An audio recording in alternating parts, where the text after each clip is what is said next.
Hello everyone. In this video, I'll be describing the basic terminologies associated with computer hardware. You don't have to know this content for the purpose of quizzes and exams. This is just a brief introduction so that you get an understanding of the computer terminology. Let's get started by talking about input and output. Before I discuss input and output for a computer, I want to mention examples of input to a human being. Right now, you're watching this video lecture, so your eyes and ears provide input. Any of the senses can be considered as input to a human being. What would be examples of output from a human being? Muscle movement or voice. What would be some common inputs to a computer? A keyboard, a mouse, a microphone would be examples of input. What are some common examples of outputs from a computer? A monitor, speaker, or a headphone would be examples of output. Let's talk about what is inside a computer case. If you've never looked into a computer case and you do have an old computer at home, I would encourage you to look inside. It will be a fun exploration. Inside the computer case, the most important part is this green circuit board, which is called as the motherboard. CPU, which is in short for Central Processing Unit, is a square chip on the motherboard. CPU can be considered to be part of the computer's brain. It is the part which is responsible for computation. It can perform mathematical operations, compare numbers or text, or perform any other such tasks. The typical configuration term that you'll hear with respect to a CPU is gigahertz. It just refers to the fact that there is a clock that runs inside a CPU which has billions of ticks per second. CPUs are capable of processing billions of operations on a per second basis. The fun fact about CPUs is that the motherboard can have multiple CPU chips. Within each CPU chip, there can be multiple cores. Our laptop has a lot of compute enabling us to do a lot of data analysis. Let's talk about memory. Memory is this thin long strip which is also referred to as RAM or random access memory. RAM is the fastest way for you to store data in order to perform computation. RAM is considered to be volatile. What exactly does the term volatile mean?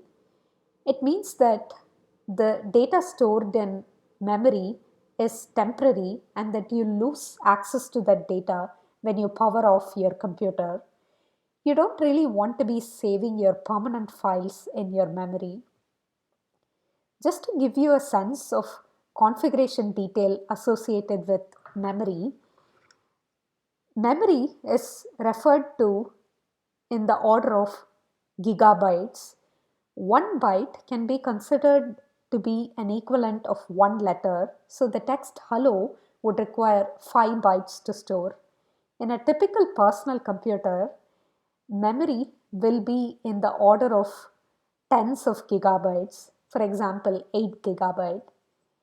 Gigabyte refers to the fact that memory can store billions of bytes. So our laptops themselves are capable of storing a lot of data in memory. Since I mentioned that memory is volatile, how can we ensure that we are able to save our data in a permanent way? The answer to that is by using storage. Storage disks are either in the form of hard disks or solid state drives, SSD in short.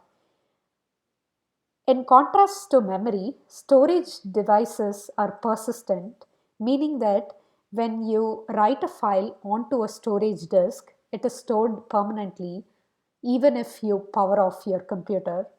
The typical capacity of a storage disk would be in the order of hundreds of gigabytes.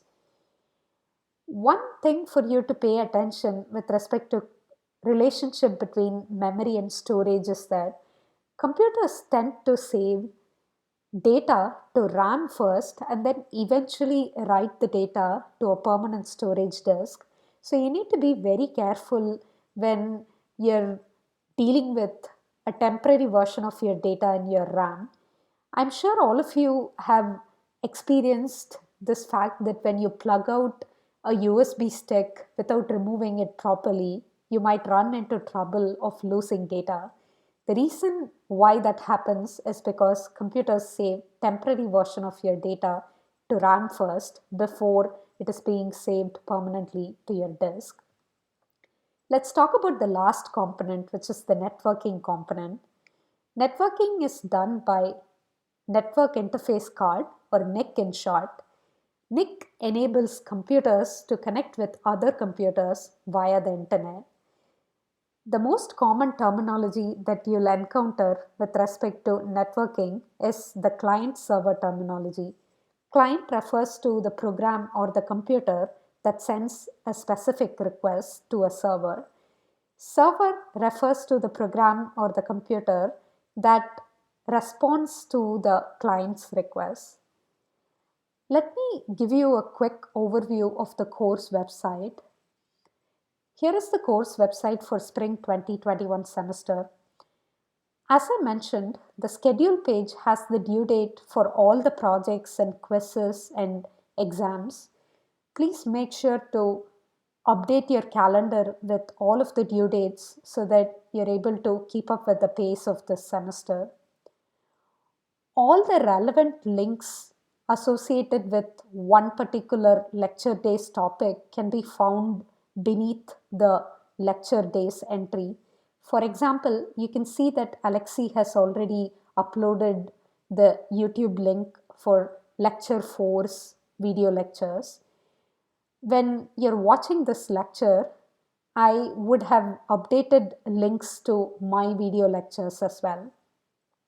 We will also be using the lecture entry to release labs and projects. Later tomorrow, you'll see a lot more links in the very first lecture. We will be releasing lab P1 and Python installation videos for Windows and Mac, and also P1 walkthrough videos for Windows and Mac. All of you are expected to read the syllabus page in full detail. Please do make sure to go through all the parts of the syllabus page. Especially go through the cheating section if you're unaware of what constitutes cheating when it comes to computer science courses. We follow strict rules with respect to cheating, so please make sure to make yourself aware of the cheating guidelines here. The project submission page is this third tab. You'll be able to log in with your WISC credentials on this tab. Try an incognito window if the regular window doesn't work. The How Can I Find Help tab gives you detailed information about all the ways that you can get help. Let me quickly show you the class surveys page. If you go to tools and click on class surveys, you'll find link to a lot of important forms. Do fill out the Who Are You form. I value student feedback greatly, so please do fill out the feedback form.